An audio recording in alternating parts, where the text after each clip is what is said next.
Thanks for tuning in. This is Healthy Living with Laura, and I'm Laura Vandenboer. Today we're here at Hear Well, Be Well in Elora, and I'm here with John and Kathleen Teed. So welcome. Thanks for being our guests today. Thank you. Why don't you guys tell us a little bit about yourselves and what you guys do here? All right. Well, Hear Well, Be Well is a hearing clinic, and what we do is test hearing and fit and dispense hearing aids. Okay. Yeah. Okay. So how, if somebody is going to book in, what would they, like, what are some issues that they might be having? Why would they think to call in, and why would they think to come and see you guys? All right. Well, that's a good question. Hearing loss kind of sneaks up on you. Okay. And so many who have a hearing loss don't really recognize it until someone points it out. And so we tend to send out questionnaires to help people discover whether they have a problem. So it's a quiz.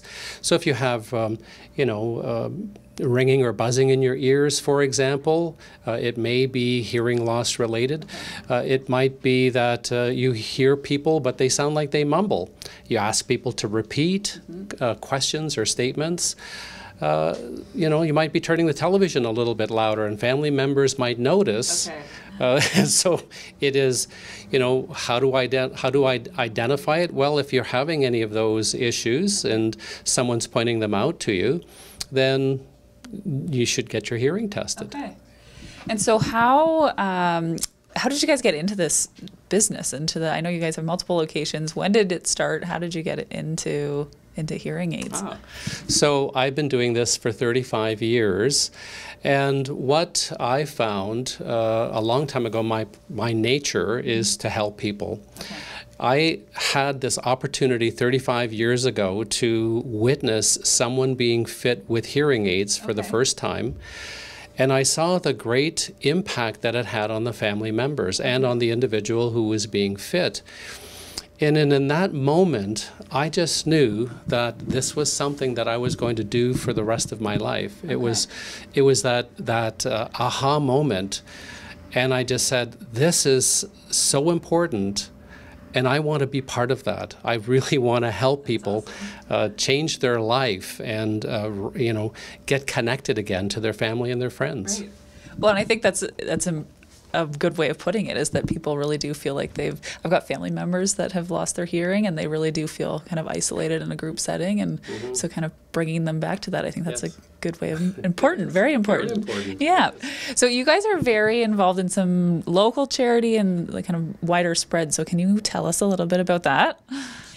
So we feel there's an obligation that we have to give back, and there's lots of ways that we can give back, but we've chosen to be in smaller based communities.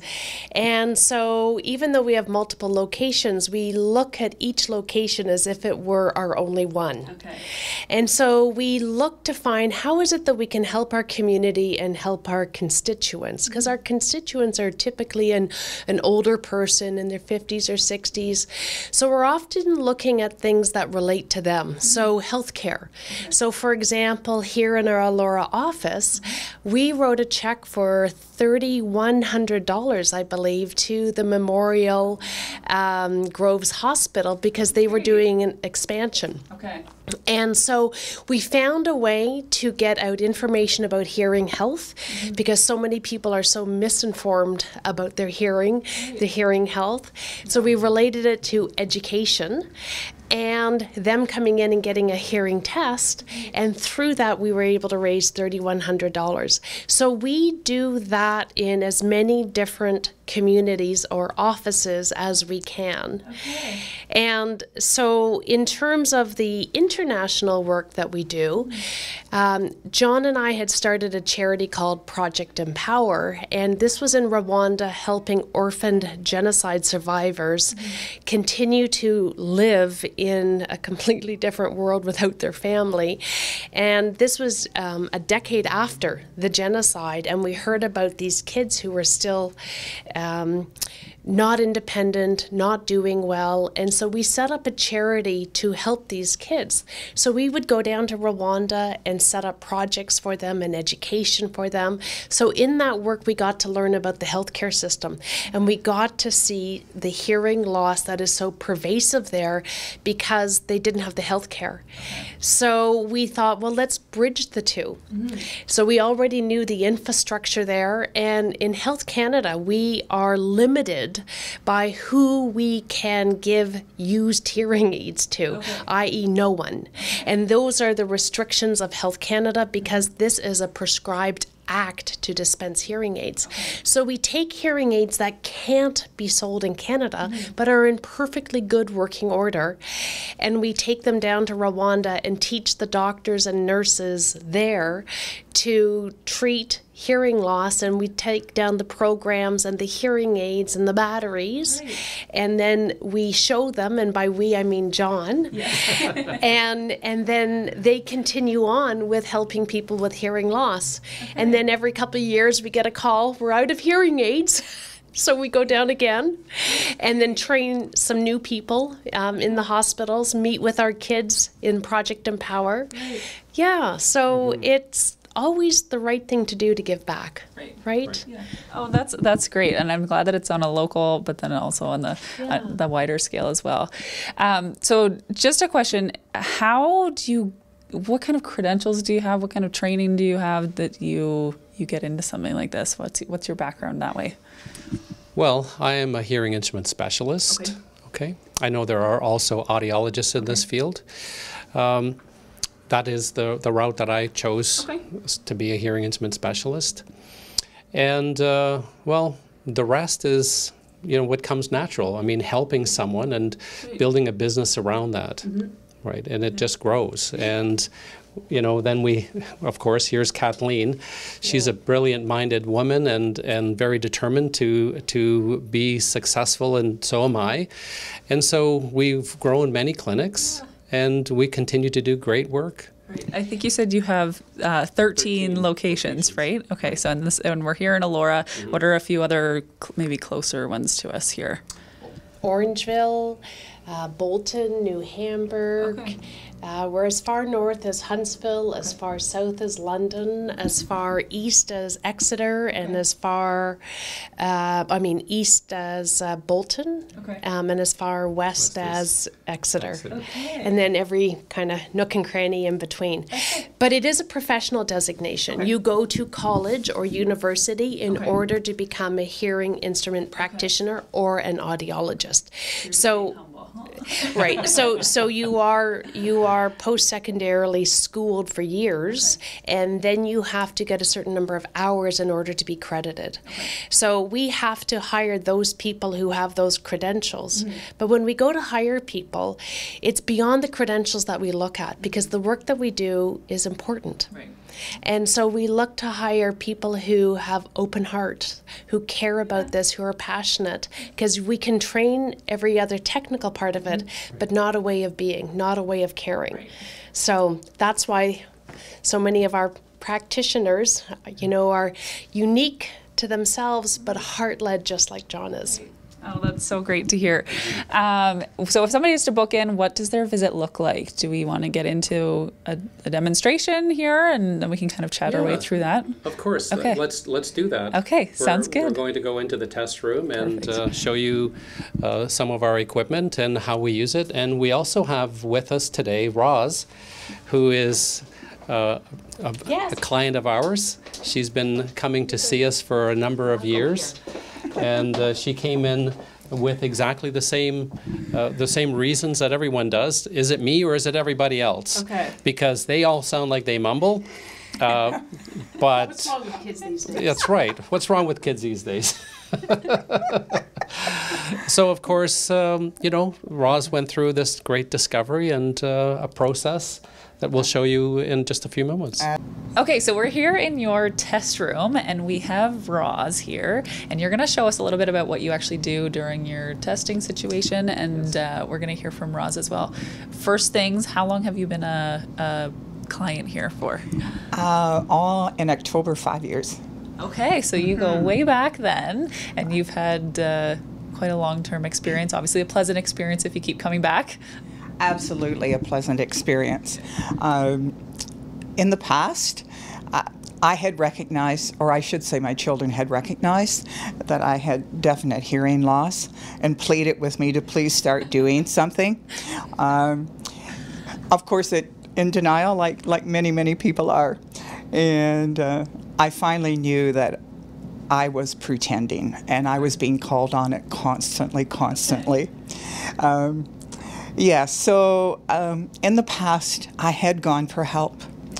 And the very first time, I was told that they could do nothing for me. I would just keep losing my hearing. And I was determined that that was really wrong information. And that was many, many years ago. And so I, again, just ignored it and went on because I thought if I don't think about it, nothing will happen. I was wrong. Anyway, then I did try a couple more times, more recently before I came in to see John. And it was the same thing. It was a very, you know that one size fits all? Yes. Of course, that has never worked. And that's what the feeling I had was that, no, I am not getting the information I need. I do not understand what is being told to me. And once again, I just went into my little cocoon and said, okay, I've lived with this all along. Right. I can do this. And I can't explain the actual physiology of it, but then someone told me that, hey, if you don't do something about this, there's a part of your brain that stops operating, that receives the messages, and that did it. So I got an ad in my mailbox one day, a very colorful little pamphlet, and it was "Hear Well, Be Well," and I guess my intuitive side said, I just really feel that I need to go there. And from the very moment that I stepped through this door, everyone, from the meeting me at the desk to, coming back in here and having all the tests done, I felt I was at home, and I felt I was really important, and that something would be done, that I would walk out of here finally after many, many years with an answer. And I'm saying that from the depth of my heart. I'm not, I would support Hear Well, Be Well to the end of the earth because of it. It was an amazing experience. And not only that day, but they have followed me now for 5 years. Okay. So that if there are any changes, they make the adaptation through all this great computer setup that they have here, and I go out of here top notch. Good. And indeed, my children cannot talk behind my back anymore. So it's, it really does have its advantages. And even this year, I have recognized the benefit for me. But it was the spring, and my house is out at the end of Fergus, and there's a lot of marshland around me. And so it was spring, and the frogs were out there croaking at night, and the crickets were going, and I was so enjoying the sounds, and I had my windows open. I took out my hearing aids to go to sleep, and again, it just hit me that, oh my gosh, the sound is gone. That beautiful sound of spring that I love so much, it was gone. So people just don't realize what they're missing. Right. It's phenomenal. It's not like my great aunt who would come to visit with this big clunker hanging out of her ear that would buzz all over the house. And as children, you looked at that and that was imprinted in your mind. I can remember thinking, I will never be deaf, because they talked about deaf, my deaf aunt. And she would take it out because she couldn't stand the ringing. And so a lot of us grew up with that implanted into our, long-term memory. That's what it means, If you have a toothache, you go to the dentist. But unfortunately, when we can't hear, we don't go and get it looked after immediately. But, well, and I'm sure your story's not the only one out there. I'm sure there's tons of people that have a very similar story. Absolutely. So, well, why don't we talk to John a little bit here about how he helped you get to that point? Because I think it'll be nice to see what you do behind the scenes and how we get you to this positive experience here. Okay. Okay. So, first, of course, it's very important to me to know who I'm working with. So, with everyone, I take the time to get to know them, understand their problem, their situation, and then try to help them understand that we're working on this together, that we are really, I'm going to help Roz understand what the problem means, where it's located in the hearing system, and what the solutions are. And once we have solutions that we can talk about, we go in to find, what's the right adaptative process, what type of hearing aid technology do we need. And before we get to that, there are 14 unique steps to really gather the information in the entire test process. So one of the first things that we do is we look into the ear, and this is an interactive office. All of our offices are very interactive because we have a very large screen right here, and of course you can see beautiful pictures. But we use a video otoscope so that when we look into the ear canal, we also we want Roz to see her eardrum. We want her to see the health of it. We want her to see the test results as they're coming up, and explain to her not only what does the hearing system look like in terms of its sensitivity, but also how well is she understanding speech. When there's nerve damage, sometimes it will also lead to some permanent distortion. That's why we have a permanent hearing loss. Nerve damage can cause a permanent hearing loss, and by that we mean that you might be able to hear things loud enough, but clarity is lacking. And with hearing aids, what we try to do is get to the highest level of clarity as possible. And sometimes that's only 90% compared to normal. And that's because we have nerve damage. So we look at that, we assess it, we set realistic expectations as to how you're going to adapt to hearing aids, what you're going to hear, what you're going to miss. But that is a full process. So we can use our camera. I'm just going to show you exactly how we look into ears. So this is our camera right here, and if we look at the screen, we're going to look right at Roz's ear, and we're going to go right inside the canal, and there we see a beautiful eardrum. You can see the light reflecting off of it. You can actually see the middle ear, the bone that's attached to the eardrum. It's just sitting right there on the other side. And that is what a healthy outer ear looks like. So from this stage, we would snap a picture, and you can see multiple images on the screen. Let me just put this back here. From this stage, we would talk about next steps. If there were any issues, we would bring them up.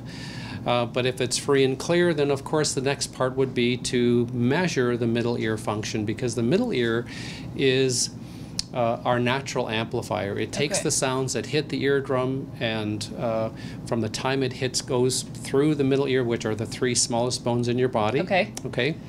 It actually stimulates the cochlea, the inner ear. So there's fluid in there, so you need more motion. And therefore the bones are an amplifier, so it increases the sound pressure by about 28 times. And then from there we have the nerves that are inside the inner ear, and we measure that using a tone test in the sound booth. So here's the sound booth that Roz would typically go in. so. We go in here. We would put headphones on, or we use insert headphones. She would go through a series of tone tests, and she would press a button every time she hears a tone. And we're trying to measure the faintest sound that she can possibly hear 2 out of 3 times. Okay. When we measure that, it's actually telling us when does the hearing system send the signal to the brain for the first time. Okay. That's why we're measuring the faintest sounds. Okay. Okay. When we have that, then we'll have it on we actually have a graph, and the graph tells us what category of hearing loss do you have. Is it mild, moderate, severe, or profound? Okay. And something in between those. Right. So, as you can see, we also have speakers in here, and we measure Roz's ability to understand speech without hearing aids in a Okay. perfectly quiet environment. We want to find out if she's what is she missing, and then we would do the hearing test. With that information, we program a pair of hearing aids. Okay. With those hearing aids, we put them back on Roz's ears, and we now go right into how much better does she hear and understand speech. So you retest. We retest with the hearing Okay. aids on. Okay. And with that information, we bring Roz back out. She comes back out here. She's wearing her hearing aids that we've just programmed. Right. And now we can actually have a conversation. Now I know by whatever the information that I'm going to relay to her, she's going to understand me. Okay. Because I know she has a hearing Yes. problem. I know that she struggles with clarity and understanding. Right. So what I say to her without the hearing aids may be misconstrued. It might not be accurate, and Right. you know. So I want to make sure the message is clear and easily understood. So we put hearing aids on her, and then we have a conversation about this is the hearing problem. This is where it lies. Okay. And here are the solutions. Okay. We can also demonstrate in this environment, and most people will say to me, but John, this is a quiet room. So how does that help me in a restaurant? Right. How does that help me at the family get-togethers? Because there's 18 of us. How does that help me when I go out with my friends and we're at the coffee shop and the place is crowded and there's lots of noise? Right. So right here in the office, what I do with Roz and with everyone else, with their hearing aids on that we've programmed for them, we will demonstrate what it sounds like in a restaurant, in a busy place. Okay. And we'll fill this space, this room up with a lot of background noise Okay. and have a conversation. And that really demonstrates how hearing aids work Right. in group and noise, and how much better clarity there is when you're wearing the hearing aids. Right. Well, and I think that's where it becomes life-changing, right? does. Is that's when people aren't, they're kind of sitting with their family and they're not understanding what anybody's talking about because it's a loud group. So when you can kind of recreate that and then they're hearing clearly, I think that's when they really, it's life-changing for people. Absolutely. And so it doesn't just end there. I mean, having the opportunity to help Roz and many others like her with a hearing loss isn't just, come on in, here's your hearing aids, and thank you very much. Right. It is a journey because, you know, the protocols that we have here is to make sure that everything is working well and continues to work well year after year after year. Right. So in the very first year, we'll see, we've saw Roz at the 2-week mark, 30 days after dispensing, Okay.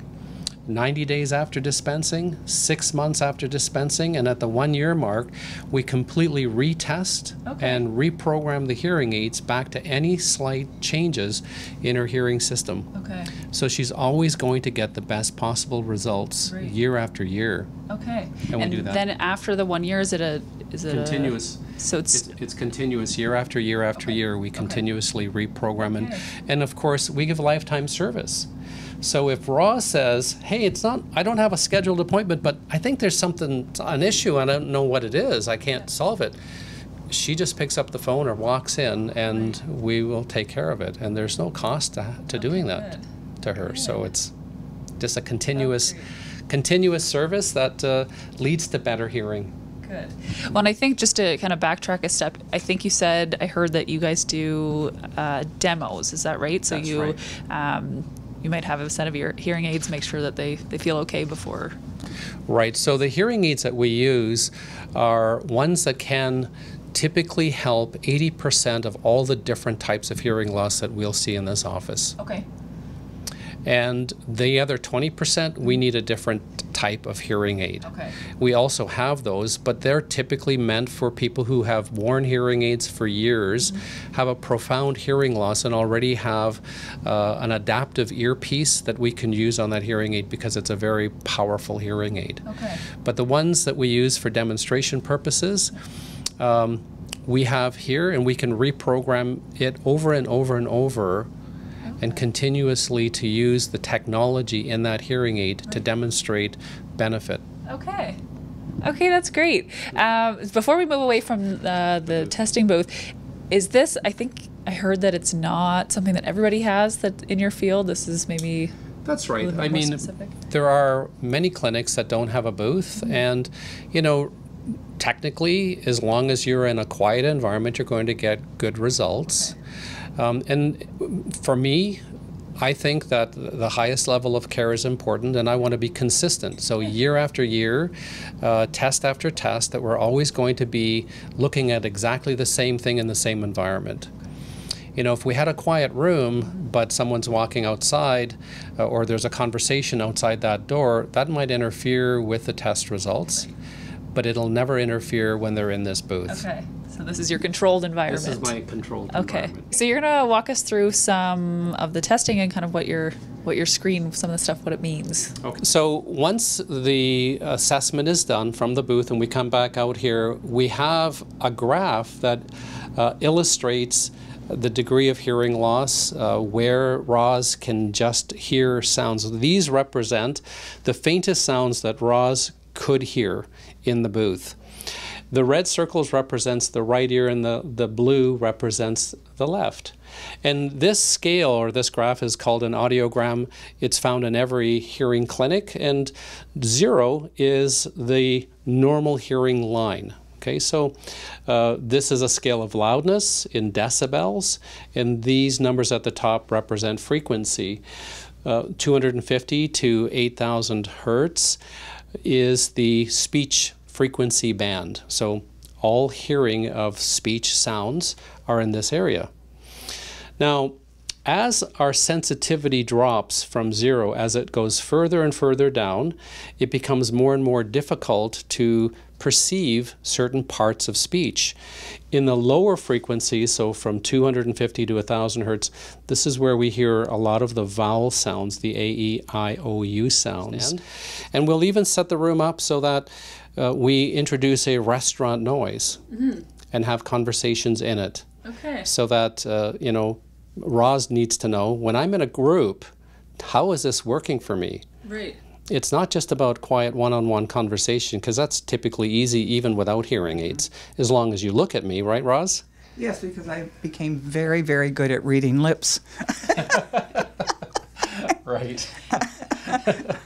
But no, the sound, as long as it was coming at me, I was okay. Right. But I did recognize after the fact that I too was reading lips. Okay, so we're here with Crystal, our office manager here in Elora, and why don't you introduce yourself and introduce Lisa beside Thanks so you. much, Laura. Thank you. Hi, my name is Crystal. I am the office manager here at Hear Well, Be Well in Elora.